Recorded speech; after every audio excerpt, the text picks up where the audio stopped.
Hey, so this video is going to be on everyday nihilism and where I find applications for nihilism in my day-to-day life, and why I think that it's something that can bring a lot of personal growth, as well as something that could also have, academic use as well.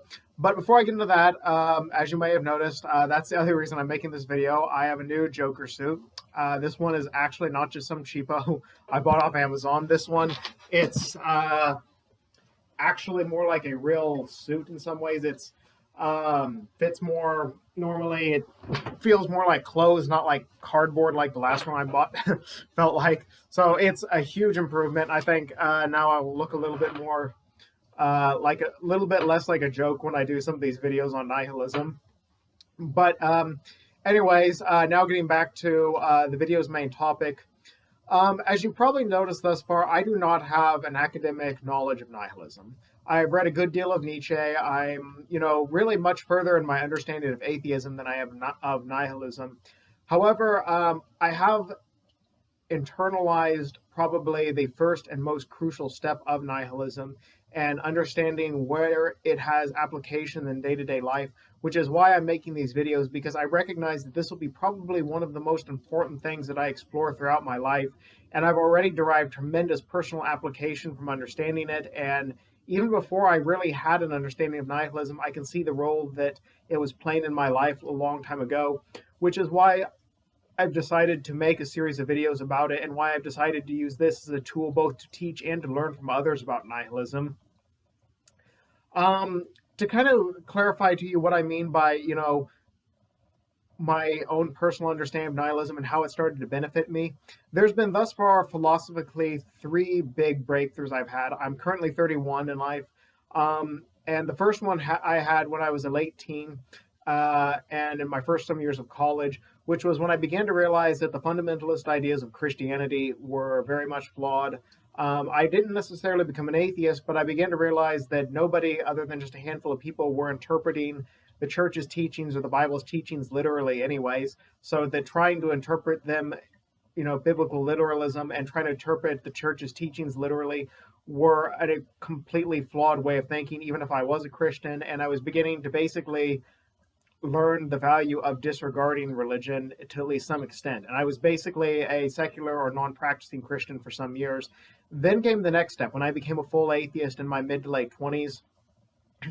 And I began to realize that not only were some of the church's teachings flawed, but a great number of them were, including maybe even the belief in a God himself.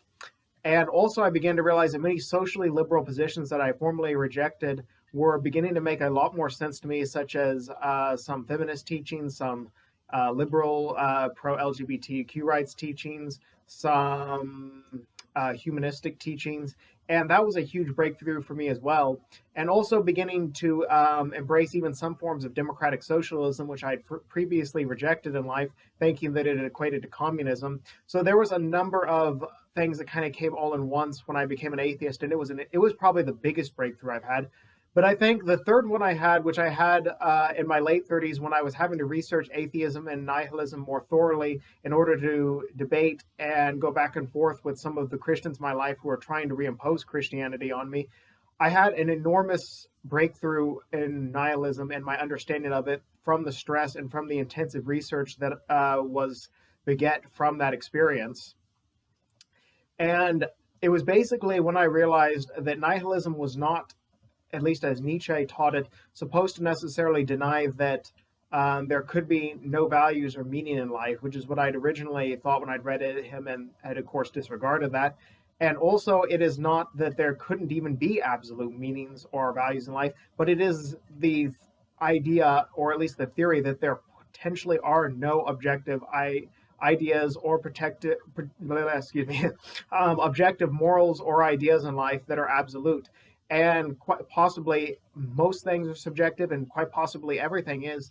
And when I began to realize that doesn't necessarily depreciate good and evil, rather than further complicate and give much broader meaning to them, that was a huge personal revelation for me, and one that I can tell that is going to be probably the largest one that I will be embarking on for the rest of my life. And I'm just starting on that now, which is one reason why my understanding of this is Well, at the moment, we'll just say still a little bit raw, and underdeveloped.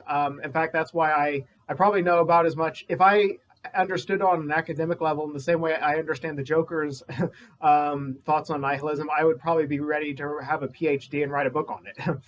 But I still have found tremendous, tremendous personal value in just my basic, beginner's knowledge of nihilism, because there's a great deal. We live in a society right now that is increasingly trying to label people into one thing or the other. Even amongst liberals and amongst atheists, there's a lot of people that want to label, just certain things as good, evil.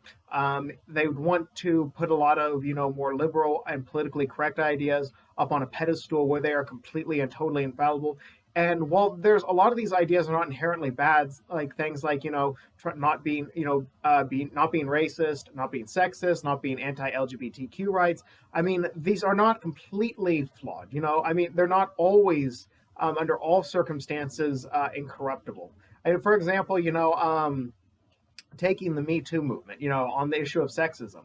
I very much support the Me Too movement. I know that these kind of behaviors have gone unchecked for a long time. I kind of even knew that long before the Me Too movement started. On the other hand, it would be going equally as far in the wrong direction to say that every single time that a harassment suit is filed in a workplace and every single time that a woman files a rape accusation, that it is always legitimate.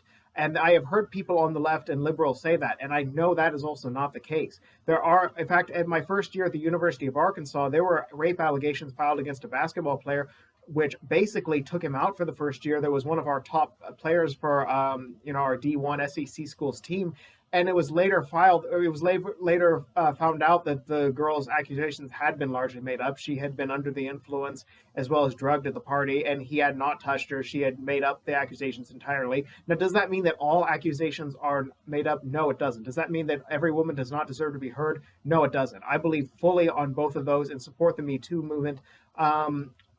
That every woman absolutely deserves to be heard, but not necessarily every woman deserves to be believed. And that is something that you will encounter among some of the most vocal advocates of that movement. And the same is true with Black Lives Matter, and the same is true with some LGBTQ rights. The same is true with a lot of liberal ideas that I maybe agree with, but I don't agree with under all circumstances.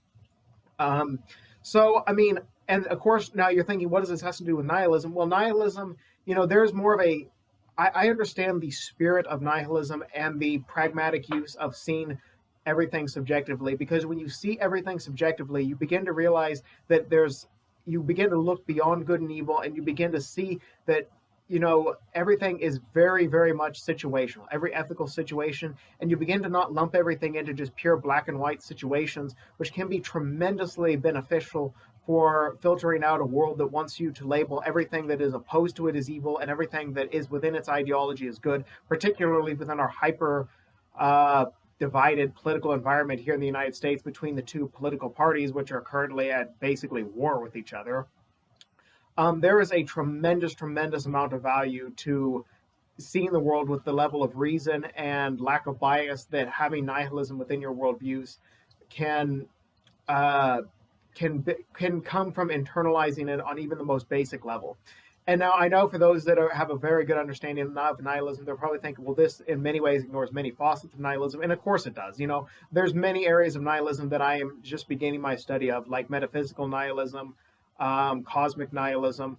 I would not say I'm in any position to teach nihilism on an academic level to anybody. And I won't be, even once I finish reading Nietzsche. I will have to expand with modern nihilistic thinkers. And maybe someday, years from now, I will gain a knowledge where I can actually, at some level, teach it on a purely informative way to others, not just on a practical way, and maybe even write a book about it someday, which is something I aspire to do.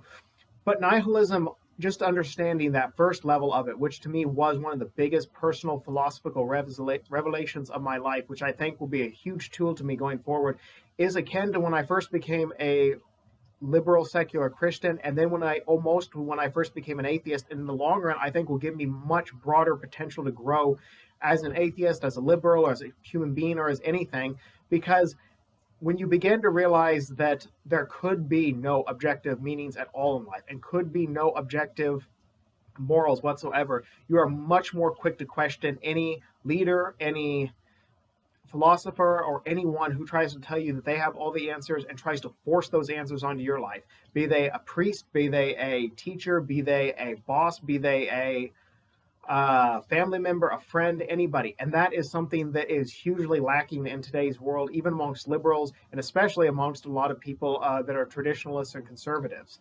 So, that may sound kind of weird, and I know it's not, the most in-depth or intelligent look at nihilism, but it's kind of why I make these videos on nihilism and dress in my um, goofy, though I think this is kind of spiffy, Joker suit that I have here, and why I do these, because I have found tremendous personal use for it, and it was a huge breakthrough for me when I started studying and understanding nihilism on at least a personal level. And that's why I'm hoping that by making these videos and teaching what I know about it and learning from others, I can start to gather a more deep and broad understanding of nihilism that can also enable me to have an academic understanding of it as well, that will give me someday the ability and the platform to teach it in that sense as well.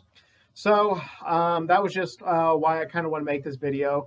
And if you have any thoughts on this, or any personal experiences with nihilism and how it's influenced your life, and maybe something similar to that, I'd love to hear about it in the comments section. But other than that, just thanks for watching, and see you next time. Bye.